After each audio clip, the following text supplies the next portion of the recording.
Full length वाली जो दाढ़ी होती है ना, मतलब कि ये जो हैवी साइज़ है, ये आपके सामने दोस्तों, ये भाई की जो ना दाढ़ी अच्छी खासी है। मेरे हाथ में जो ना वो मुकम्मल जो ना वो कंप्लीट पकड़ी भी जा रही है और इसको हम बड़ी आसानी के साथ जो ना कंघी भी कर पा रहा हूँ। तो अब इसमें जो ना मैं एक बड़ा खूबसूरत स्टाइल बनाऊँगा, यानी कि इसकी जो ना फेड को बनाऊँगा। और वो कैसे बनाया जाता है, किस तरह किया जाता है, आज हम आपको ये ना करके दिखाएँगे और साथ में जो ना समझाएँगे। तो सबसे पहले कंघे के साथ जो ना मैंने कलम से स्टार्ट करना है और इसको स्टेप बाय स्टेप जो ना मैं मुकम्मल शेड को बनाता जाऊंगा। तो इसको जानना है, सीखना है, समझना, तो एक एक पॉइंट को सीखें और जानें और समझें। दोस्तों सबसे पहले जो ना आपने कलम वाली साइड से जो ना दाढ़ी की जो स्लोप है ना, इसको बनाना स्टार्ट करना है। आपने कलम की वाली साइड से जो ना कैंची और कंघे की मदद के साथ इसकी वेट को जो ना स्लोपिंग में बनाते जाना है। इसमें आपने ये चीज़ का ध्यान रखना है कि आपने जो ना वो कंघा स्पीड के साथ नहीं बिल्कुल चलाना और कैंची को ओवर स्पीड के साथ नहीं चलाना। तो दोस्तों अगर आप हैवी साइज़ वाली जो दाढ़ी है, यानी कि बड़ी जो लेंथ वाली दाढ़ी, उसका स्लोप बनाकर उसकी सेटिंग कर रहे हैं, तो उसमें आपने ख़त को कैसे बनाना है वो भी हम आपको जो ना बताएंगे। तो ये जो फर्स्ट साइड है ना, इसको मैंने नीड कर लिया है, इसकी जो स्लोप है इसका वेट जो ना वो मैंने कंप्लीट कर लिया है दोस्तों। अब सेकंड साइड से जो ना 3 पार्ट्स के साथ जो ना मैं इसकी वेट को जो ना वो कम करूँगा। तो सबसे पहले जो ना स्टार्ट जो ना मैंने कलम से करना है, कलम से जो ना कैंची और कंघे की मदद के साथ इसके वेट को कम कर लेना है। और इसी तरह मैंने जो ना इसको स्टेप बाय स्टेप आगे प्रोसीजर को बढ़ाते जाना है। यानी कलम से नीचे अब हड्डी वाली साइड, कान के नीचे वाले एरिया और फेस के ऊपर वाला, यानी कि मैंने जो 3 हिस्सों में जो डिवाइड कर लिए थे, उन हिस्सों से जो ना इन बालों को ट्रिम करते जाना है। फर्स्ट साइड की तरह सेकंड साइड की दाढ़ी का वेट जो ना वो मैंने कम कर लिया है दोस्तों। अब इसकी चेकिंग वगैरह कर लूँगा, जहाँ जहाँ पे कमी पेशी हुई वहाँ पे दोबारा कैंची कंघे की मदद के साथ जो ना दाढ़ी को सेट करके, तो जब ओके हो जाएगा दोस्तों, फिर जो ना ब्रीक मशीन के साथ इसकी साइड की जो ना उसकी गुलाई को बना लेना है। यानी कि इसकी साइड के ये जो एक्स्ट्रा बाल हैं, इनको ब्रीक मशीन लगा के सेट कर लेना है। अगर आपके पास ब्रीक मशीन नहीं है तो आप कैंची की मदद के साथ भी इस लाइन को बना सकते हैं। तो मज़ीद इसके फेड को अच्छा बनाने के लिए मशीन और कंघे की मदद के साथ इसको हल्का सा नीड कर लूँगा। फिर बाद में जो ना ब्रीक मशीन लगा के साइड की जो ना गुलाई इसको बनाना स्टार्ट कर लूँगा। तो welcome back to Mudassir hair salon 2 दोस्तों, मैं आपका अपना मुबशर, और आज की इस वीडियो में हम आपको जो ना हैवी दाढ़ी की जो ना स्लोपिंग करने का तरीकाकार और बाद में जो ना उसको किस शेप में जो ना ख़त किया जाए, यानी कि उसका एल शेप कैसे बनाया जाए, इसका प्रैक्टिकली स्टेप बाय स्टेप करके आपको दिखा रहा हूँ और साथ में जो ना समझा रहा हूँ। यहाँ तक मैंने आपको फर्स्ट साइड का वेट कम करना, सेकंड साइड का वेट कम करना और सेकंड साइड की जो ना गुलाई, यानी कि गर्दन वाले एरिए की गुलाई, उसको बनाने का तरीकाकार समझा दिया है। अब जो ना फर्स्ट साइड की जो ना कान की बैक साइड की जो ना शेप ख़त की, इसको बना लूँगा मशीन लगा के ज़ीरो के ट्रिमर के साथ। इसकी ये जो साइड की शेप है इसको सेट कर लूँगा दोस्तों। फिर मशीन और कंघे की मदद के साथ इसकी शेप को मज़ीद और सेट कर लूँगा।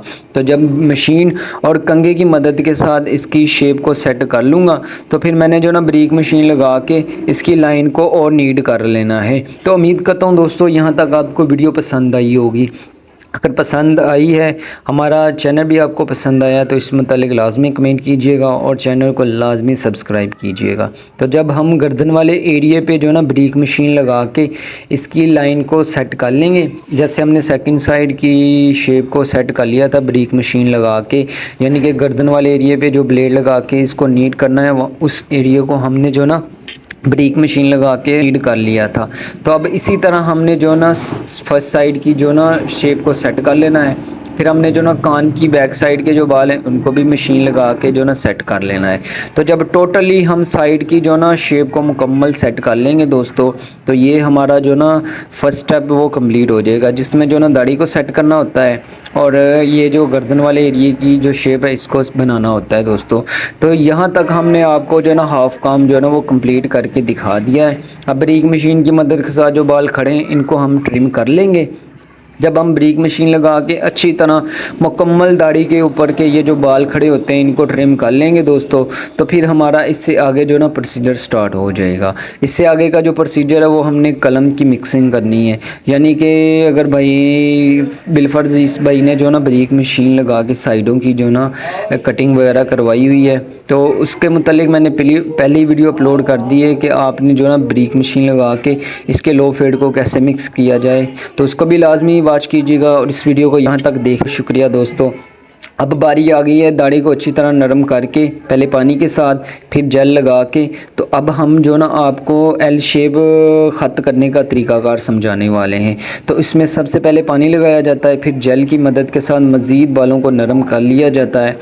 गर्दन वाले एरिए पे, फर्स्ट साइड पे फेस के ऊपर, सेकंड साइड के फेस के ऊपर अच्छी तरह यानी कि पानी को के साथ बालों को नरम करके फिर जेल की मदद के साथ अच्छी तरह नरम करके उस तरह को धो के इसमें नया ब्लेड डाल के ब्लेड की सेटिंग वगैरह करके, तो अब जो ना हम ख़त को बनाने की तरफ जा रहे हैं। ब्लेड आपने अच्छी तरह सेट कर लिया, तो इसकी ग्रिप को अच्छी तरह मजबूती से बंद कर लिया, तो अब ख़त बड़ी अच्छी तरीके से कर लेंगे।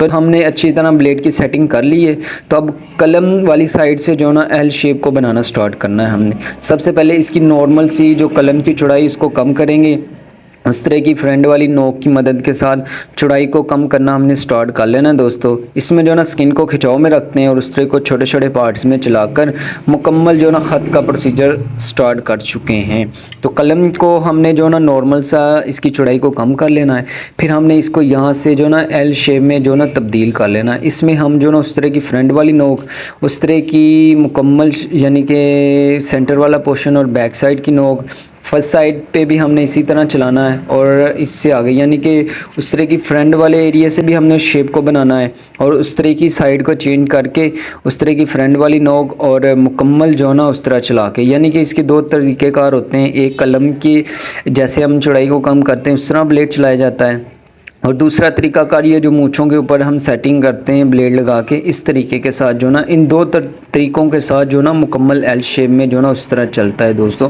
तो उम्मीद करता हूँ आपको उस तरह चलाने का जो तरीक़ाकार समझ आ गया होगा कि आपने एल शेप में उस तरह कैसे चलाना है। तो अब बारी आ गई बैक साइड से यानी कि शेप को सेट करने की, कलम की बैक साइड की। तो इस पर पानी और जेल हमने पहले ही लगा दिए, अब इसकी शेप को बस हमने नीट करना है। उसके लिए स्किन को खिंचाव में रखना है और उस तरह को छोटे छोटे पार्ट्स में चलाकर स्किन को खिंचाव में रख के हमने जो ना ब्लेड चलाते जाना है दोस्तों। तो जब आप फर्स्ट साइड की एल शेप की सेटिंग कर लेंगे, बैक साइड से जो ना ब्लेड लगा के इसकी शेप को नीट कर लेंगे, तो फिर आपने जो ना गर्दन वाले एरिए पे पानी दोबारा लगा के स्किन को खिंचाव में रख के और उस तरह को छोटे छोटे पार्ट्स में चलाकर आपने जो ना बालों को साफ़ कर लेना है। कुछ कस्टमर होते हैं जिनके बाल उल्टे होते हैं, तो उनको ना उस तरीके के साथ जो ना ब्लेड को चलाया जाता है दोस्तों। तो अगर स्ट्रेट बाल हैं तो आपने ये जो बालों को खिंचाव में रख के स्किन को यानी कि और बालों को बड़े ध्यान के साथ उतारना है। लिहाजा ये भाई के टोटली गर्दन के ऊपर बाल उल्टे हैं, तो मैं जो ना उल्टा ब्लेड चलाकर बड़े ध्यान के साथ यानी कि स्किन को खिंचाव में रखना है और उस तरह को छोटे छोटे पार्ट्स में चलाकर मुकम्मल गर्दन की ये जो हमने ब्रीक मशीन लगा के पहले लाइन लगाई हुई है इसको नीट कर लेना है। तो यहाँ तक हमने आपको जो ना फर्स्ट साइड को ब्लेड लगा के नीट करने का तरीक़ाकार और गर्दन वाले एरिए पे जो ना ब्लेड लगाने का और दाढ़ी को सेट करने का तरीक़ाकार समझा दिया है। तो दोस्तों उम्मीद करते हैं आपको समझ आ गई होगी। अब सेकंड साइड पे भी हमने ब्लेड लगा के टोटली जो ना ख़त को अपने इख्तिताम पर कर देना है। तो हमारा वीडियो बनाने का मकसद ये होता है दोस्तों कि आपको जो ना सैलून की तमाम कैटेगरी, चाहे शेव का तरीक़ाकार है, चाहे सिंपल कटिंग का तरीक़ाकार है, चाहे आप स्टाइलिश कटिंग का तरीक़ाकार है, चाहे आप ख़त करने का तरीक़ाकार है, आपको बड़े आसान तरीके के साथ समझाएं। तो हमने अपनी पहली वीडियो अपलोडिंग से लेकर ये मौजूदा वीडियो तक आपको इसी रवायात को मद्देनज़र रखते हुए हमने आपको समझाया और साथ में जो ना प्रैक्टिकली करके दिखाया है। तो उम्मीद करते हैं दोस्तों हमारी ये जो रवायात है आपके साथ इसी तरह जुड़ी रहेगी। मेरा बात करने का मकसद ये है कि हम आपको इसी तरह समझाते रहेंगे और आप हमारी सपोर्ट करेंगे, मतलब कि हमारे बताए हुए तरीक़ेकार के मुताबिक आप अपने सैलून के ऊपर काम करके हमारे एक्सपीरियंस से आप लोगों को लाजमी फ़ायदा होगा। तो दोस्तों इसी बात को मद्देनज़र रखते हुए हमने जो ना मज़ीद आप लोगों के लिए और अच्छे अच्छे टॉपिक जो ना अपने अकाउंट मुदस्सर हेयर सैलून 2 पर अपलोड करने की मज़ीद जो ना यानी कि आपको और अच्छे तरीके से समझाने के लिए यानी कि इसमें मज़ीद और ट्रेनिंग करेंगे और आपको और अच्छे तरीके से समझाने की कोशिश करेंगे।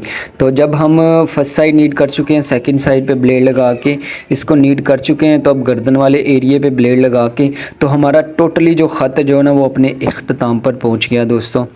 हमने बैक साइड पे ब्लेड लगा लिया, यानी कि गर्दन की ये जो बैक साइड की शेप है इसको ब्लेड लगा के नीट कर लिया। तो फिर हमने मूँछों के ऊपर ब्लेड लगाना है, तो ये हमारा टोटल जो ख़त है वो अपने इख्तिताम पर पहुंचा। तो दोस्तों अल्हम्दुलिल्लाह हमारा रिसेंटली जो है ना 1K सब्सक्राइबर वो कंप्लीट हुआ है। तो हमने उस खुशी के मतलब जो हल्की फुल्की पार्टी की थी, तो हमने एक व्लॉग भी अपलोड किया था, उसको भी आप लोगों का देखने का बहुत शुक्रिया और इस वीडियो को यहाँ तक देखने का बहुत बहुत शुक्रिया। तो भाई की दाढ़ी का वेट वगैरह फाइनल लुक वगैरह देख के तो ये उम्मीद करता हूँ आपको समझ आ गई होगी। फाइनल लुक आपके सामने है। तो अपना बहुत ज़्यादा ख्याल रखिएगा। हम बहुत जल्द मिलेंगे आपकी एक नई वीडियो एक नई स्टोरी के साथ। और अपने दोस्त मुबशिर को इजाज़त दीजिएगा नई आने वाली वीडियो तक के लिए। अल्लाह हाफिज़।